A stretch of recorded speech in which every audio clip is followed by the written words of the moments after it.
So, welcome to the podcast, Dr. Andrew Bova. Andrew, how are you, sir? Are you well? I'm doing very well, thank you. I'm still not 100% used to people calling me that, but I do Oh, appreciate really? Oh, with the it. doctor title? I Yeah, see. it's still a little bit surreal, but yeah, There, well, I'll just call you Andrew for now. There you go. that's Yeah, just fine. Or just Bova will do. yeah.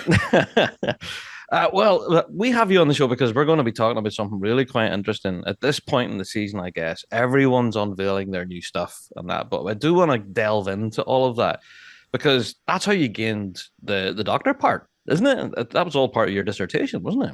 Yeah, so my research, it was quite broad at the start, as all research is, and then it narrowed down to really looking at the repertoire that we play in competitions, both solo and band. I didn't look at pibroch; it was only light music, and the decision-making processes of competing pipers. Why do we do what we do in competition, especially with regard to the music that we play? So yeah, very much in the realm of repertoire selection. There you go. Yeah, so we'll delve into that in a second or two. No doubt we'll get a mention for Highland Wedding or the Clan McRae or the usual tunes. Anyway, I have to ask then about, first of all, for your background in piping then. How did you get introduced and everything? Yeah, that's a funny one. There's no sort of a like Scottish connection in my family. I'm obviously from the States. I was born in Pittsburgh. I grew up in Northwest Ohio in a town called Perrysburg. And my brother plays drums, but it was sort of classical drums, DCI, Drum Corps International drumming. And there was a historic site from the War of 1812 in my hometown, and they had a fife and drum corps. And my brother got kind of recruited to go along and play in this. Now I play classical flute as well. And being a flute player, I got taken in. They said, "We'll have you play fife." So I started working at this historical site, doing historical education. And when I was doing that, I just happened to meet some pipers. And I thought, that's a really cool instrument. I really like that. And Yeah. I took to it. And after a lot of begging my mum for lessons, I got into it. And then, yeah, I mean, now I live in Scotland and I work at the piping center. There you go. The rest is history Yeah. then. Yeah. So, well, now currently you're playing with Field Marshal Montgomery. So, how have you found that so far? Filling the ranks of one of the biggest names in the game, I guess. Yeah, it's been a really surreal experience. Really great. I have to say, coming out of Shotz and before that, I did my undergraduate, my master's at Carnegie Mellon, and in the later years of that degree program, Andrew Carlisle was the piping professor there. Yeah. So a lot of those sort of FM methods I was introduced to back in Yes. Pittsburgh. And then when I moved over and joined Shotz, Ryan Canning was, of course, a pipe major. So it was a lot of. I remember standing at a contest one day in Canning's Shotz and watching. There was about a 15-minute offset between FM and Shotz playing. And I Mhm. remember watching them do everything that we were doing 15 minutes before we did. So Oh, it was wow. kind of a, just, it was a natural transition. But, that being said, it's still an incredible group of people. And it's been a really incredible experience playing in that corps. Especially, I mean, being there for Richard getting his 13th Worlds was really special. Yeah, absolutely. That's bound to have been a special moment. I was going to ask you about that. Like, what was the feeling then from the band members, I guess, whenever you heard that name read out on the day? Ah, Something special. yeah, it was really special. Of course, if he's been at it so long and he's been so influential. It was great to be a part of a team that helped him achieve that. And the other side of that for me, more personally, is that my parents were there. Oh, They really? they weren't Oh, over in amazing. 2015 when Shots won. So it was a really great experience for them, or for me to have them there to see me achieve that. Oh, Andrew, Yeah. that's incredible. Yeah. Huh. Oh, Oh, what a you've moment. got a big sappy American on the show this I week. tell you. Oh, you're going to star me now. There you go. Well, right. I'll have to talk about tunes and everything because your research for me has been quite fascinating. Whenever I first was chatting to you, I was talking about how I was interested in one of the more interesting medleys from the 78th. And there Oh you yeah, the walking song medley the from walking song. '94. Yeah. Yeah, the year that I couldn't remember the year for the life of me. So thank you for reintroducing me to that. So you've sent me a link and everything, and I've listened to it now until I'm blue in the face. But it never happened since. And I was wondering why. And then whenever I found that this was all part of your research about musical choices, is that something that you found in the piping scene about bands that take musical risks? I guess. Yeah, it's how do I put this? There certainly are bands that are more willing to push the boundary. Yeah. Mm. And you look in the history of pipe bands. The 78 Phrasers are the best example of that, without a Yeah. doubt. They revolutionized a lot of what we do in pipe bands, and Mm. especially in medleys. In more recent years, and maybe to with less impact, but very revolutionary, was a lot of what Toronto Police did in the sort of late noughties. Yes. I was having this Mm. conversation, interestingly enough, in the pub with a couple of pipe band folk. We were talking about, the chokes that are being done this year by in Yes. Fife. Mm-hmm. And I have to say, it's a cool thing. Great to see bands trying something new. Yeah. But, the conversation was about how innovative that was. And I went, well, no, I mean, Toronto Police did it in 2009. I was going to say, I think they did Yeah. it before. Yeah. Mm-hmm. And of course, that's not to take away from what they're doing. But certainly, there are bands that will push the boundary and take risks. And I think all bands do that in their own way. But I would also say, to delve into it a little bit, I think that the risks are increasingly small. Yeah. I also, well, we'll come back to that sentence in a second, but the you look back at like the late 90s, early noughties, and that's where, to my mind and through my research, pipe band medleys really kind of grew into what they are today, these almost symphonic arrangements, with Yeah. beautiful, intricate harmony. I mean, the Mm. use of counterpoint and classical, like Western classical harmony in the medleys, and the way that they're arranged, and the breaks and the integration of the drum corps, it's really incredible.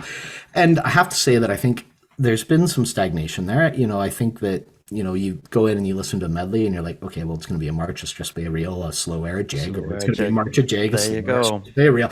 And you get little bits of Mm-hmm. waltz. We play a wee bit of a waltz, or you get the reprise. But even the reprise is, I would argue, a bit overdone now. Yeah. It's Yeah. kind of been done. Mm-hmm. And that's not to say that it's not musically beautiful.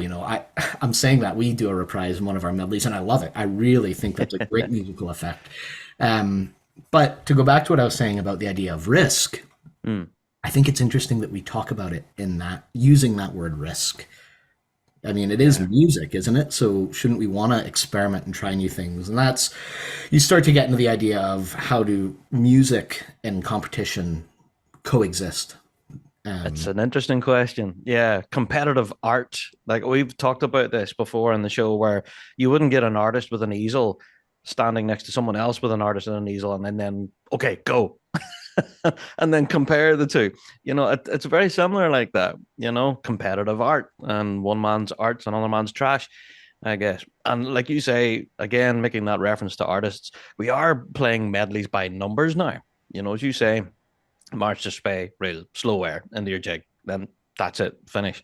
So that's been like that for a while now. However, I am starting to think now that bands are now starting to push that envelope. The last few years, I Yeah, think, yeah. certainly coming out of the lockdown, there seems to be a little Mm, bit more willingness to try new things. There's some great ideas out there, yeah, and I think it's not only a healthy thing, I think it's a necessary thing.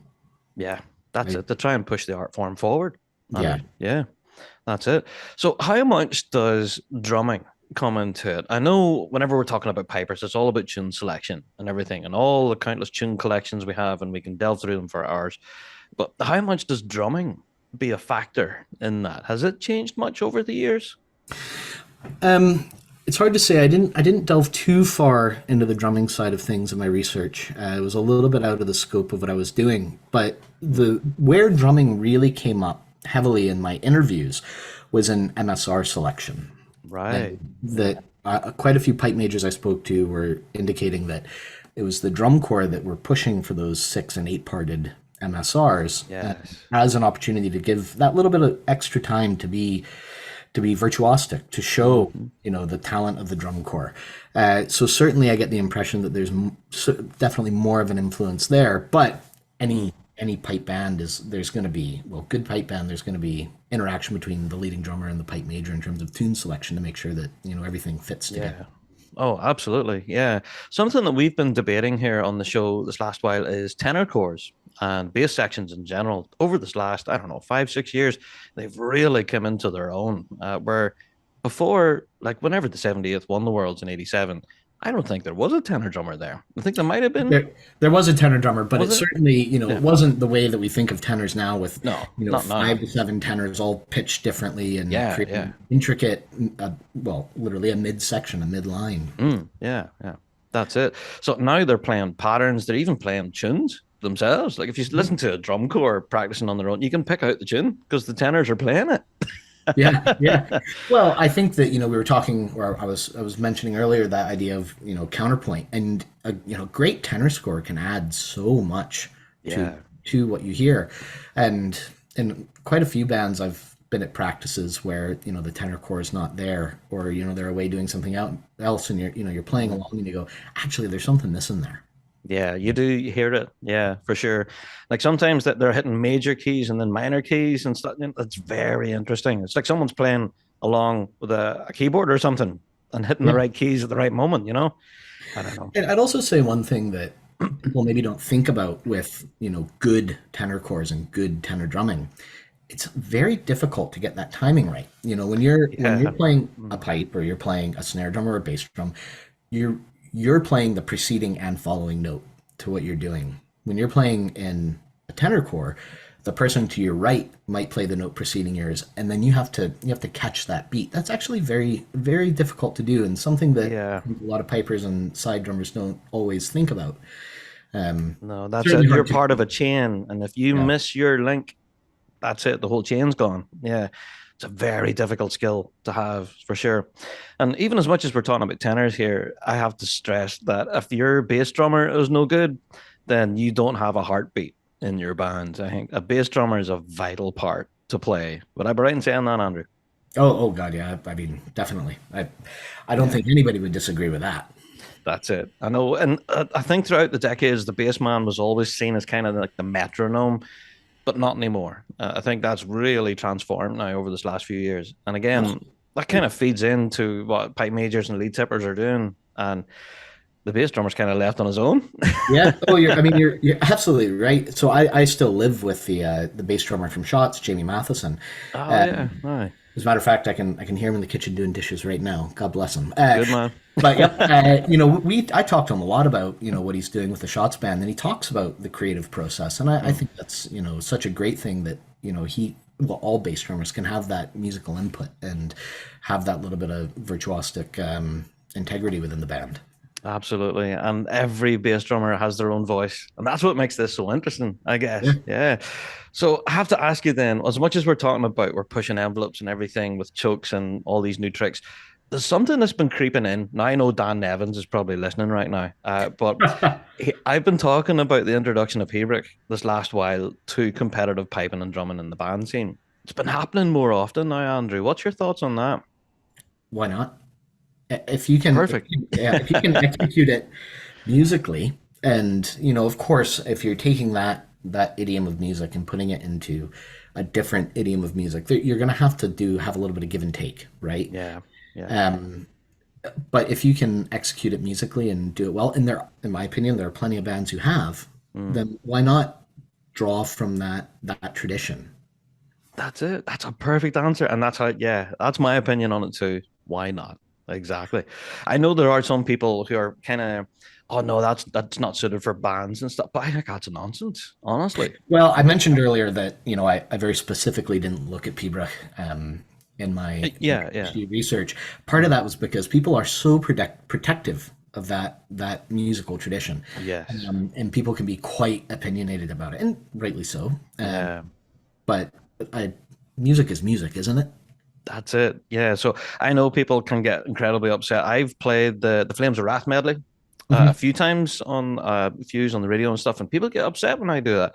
They go, "Oh no, it's such a beautiful tune. Why did they add snare drum and all this to it? Like because it was a band piece. It was a performance." So yeah, we've had that Well, but argument. with something like that, right? It's differently beautiful, isn't it? Yeah, it's a It- different thing. like if you not to get too far away from piping, but you take something like Mahler's First Symphony has a funeral march in it that's based on basically it's Frere Jacques played in a minor key. Right. Now Yeah. that's a great folk medley. It's a great traditional melody. Pardon me. Does that mean that it loses something when it goes to a symphony orchestra, or is it just a different thing? That's it. Um, Great way and to look at it. Yeah. yeah, Hmm. you have to just shift the viewpoint when you're listening to it. Absolutely. No, and yeah, I couldn't agree more. I'm all for it. More introduction of this. And we've had the argument as well, likening the introduction of Pibroch music to also the introduction of various Breton tunes and stuff. That's been happening for quite a while. Shotz was one of the bands at the forefront of that, introducing Breton tunes. I'm guessing that you're all for that as well. I mean, if it works, and well, I say if it works, right? If music is inherently subjective, isn't it? Yeah. So if whoever's playing it is doing it justice and making good music, then Yeah. again, why not? You get into a little bit of a tricky one when you start pulling from traditions because, like I said, people can be very protective. So if you're Yes. taking Breton themes and changing them to suit piping, well, or Yeah. pipe bands as we know them, are you still paying the respect to that tradition? And the flip side of that, and I write about this in my PhD, I get very funny sometimes about working with with people not involved in the traditional music community, Mm. because there is a sense of protection over the tradition. Wanting Right. to. I mean, I want to develop it. I want to see it move forward, but I want to do that with people who have an understanding of the sort of rules and the history and the importance of it. Yes. So as well as trying to push that envelope, but also having a sense of reverence to know where it came from, Yeah, that kind of thing. exactly. Yeah. That's a very good way of putting that. I'm going to steal that. Thank you. Okay, go for it. Yeah. So, well, I know as much as we're talking about, medleys by numbers and everything, I did mention there's a few tunes that always seem to crop up. How many times have we heard Highland Wedding over the years? Do you Yeah. know? I'm sure you found that in your research that there are tunes that constantly creep up. Yeah, so the way that my research ends in 2015. That was the final year that I looked at. Now, yeah, I mean, you've probably engaged more with my PhD in the last month than I have in the last year. But I can tell you certainly from 1991 to 2015, the most popular pipe band MSR was the Highland Wedding, Susan Ding. McLeod, and John Morrison. Oh, there you go. Ding, ding, ding. Yeah, And that's it all was three. actually it was really interesting when I was doing my PhD research. I think it was an article by Rab Wallace in Hmm. Piping Times where he's talking about the heavy repetition of tunes, Right. and he says how many times are we going to hear these Highland Weddings, Susan MacLeod's, John Morrison's. I Yeah. seriously doubt that he actually went and did the research to find out what the most popular. I think the article was from like 2008. But even just by attending, you can pick those tunes out. Now, if Yeah. anybody does want to really look into those numbers, I'm actually currently working with the University of St Andrews to get my Hmm. PhD published. It should have been published on their website 2 years ago, but COVID happened. Oh. Oh, okay. So hopefully, by the time this goes out, that will be available through the University of St Andrews online library. Oh, excellent. Yeah. So you can delve through it yourselves then, folks, and have a look for yourselves. Yeah. I'll be doing that myself now too. Yeah. Excellent. So I have to ask you then, before I let you go, we do have some big Rab Show staples, which I will ask you before I let you leave. Okay. But through all of your time involved in piping and drumming and all the rest, has there been any performances that of your own that stick out in your memory as going, wow, that was something special? Yeah, certainly. Actually, there was one last year. The performance at Dumbarton, the Scottish Championships with FM. I remember there was something about that the way the arena was set up.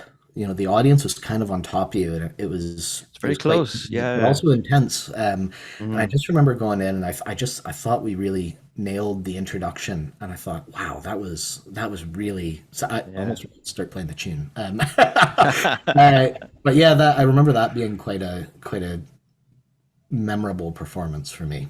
There you go. Yeah. I've heard this from different pipers that there is occasions where the pipes seem to play themselves. Like Yeah. you're just a passenger. Was that kind of the similar sort of deal then? Really? Um, yeah, yes, certainly. You're still working at it, right? You're still Yeah. you're You're still still there. certainly in the zone, but there is Yeah. that element of muscle memory that kicks in. You go to practice once or twice a week, and you're playing your pipes every day, and Yeah. the point is to borrow a phrase from Dan Nevins, to be bulletproof. You want to have Yeah. it where you can you can just rely on your hands to do what they're supposed to do. Mm. Um, actually, there's another performance that I do remember. It's when I Mhm. played with Windsor Police Grade One. Yep. It was the first Grade One band I ever played in, and it wasn't a competition. We'd been performing it. I think it was an event, and we were in the beer tent after, and we were playing, but there was a tornado warning, and there was lightning, and Oh they were my word. trying to like get everybody under the big tent or something like that, and they were trying. Yeah. We were told we had to stop playing because of this lightning warning. Mhm. And we were just right into it, having a great time. The audience was loving it. And so I shouldn't tell you the story. A police officer came over and was asked somebody, where's the pipe major? Yeah. And they pointed over as Billy Baird was the pipe major. And I remember he like stepped into the circle and everybody Mhm. closed in and he just started walking around like he was listening to chanters. And we kept playing. And every time the police officer would go up to somebody and say, where's the pipe major? They'd point to another person in the circle who wasn't Billy. And Oh, so we no were able to just keep, way. yeah, it was really funny. Oh, that's But brilliant. it was some really great energy. The audience was just absolutely buzzing. That was a Ah, good one. fantastic. That, do you know that reminds me of? That's I'm Spartacus. Do you Yeah, know- exactly. I'm Spartacus. No, fantastic. All right. Well, Andrew, thanks so much for taking time to chat with me. There's no doubt we could chat to you now for hours. Can I say that my own personal highlight really is whenever I'm chatting to you, I have to mention the National Piping Center videos. A Oh, real highlight is whenever you get the white gloves on and oh start yeah. getting these artifacts. You're bound to enjoy that. Is that Oh, fun? see, that's one of the best parts of my job is, I every week I take about half an hour and I just kind of wander around the museum. I dig around in the library. I delve into these Yeah. dusty cabinets to see what we have. And, I'm looking for things to talk about that hopefully are relevant to whatever's being discussed. But Mm, yeah, it's such a treat and you just find things and go, this is actually a really great piece of history that yeah. and there's only so much space you have to display things.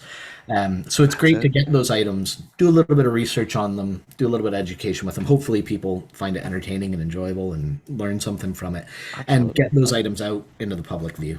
Oh yeah, it's definitely one of the highlights for me. Every time there's a video, I go, "Oh, right, where's Andrew's bit?" Yeah, I can't wait. It's really fun. So there's that, and Chandler McDuck as well as a legend. So Oh he's my, yeah. yeah, absolutely. So right before I let you go, I have to ask you. Then I've asked most guests that come on the show, what is your favorite cheese? Whoa, that's a loaded question, Rob. Oh no. Oh, What if I what started what something. Yeah, well, I mean, what's the temperature? What month is it? No. I Oh, think is it? like how what am I cooking for dinner? I I see. think it's got to be pecorino. Oh, A haven't good heard of that pecorino, one. yeah. Pecorino Yeah. romano, yeah. Parmesan's good, but I think pecorino's where it's at. Pecorino. There you go. I'll have to put that in the notebook. I'll have to check that one out now for There sure. you go. Excellent. Andrew, thanks a million for taking time to chat with me. Honestly, I hope it's not the last. We'll see you on the show. We hope to have you back on again. But yeah, that for anyone then who's interested, then if you have any information online for folks to go and check you out and anything like that. Yeah, of course.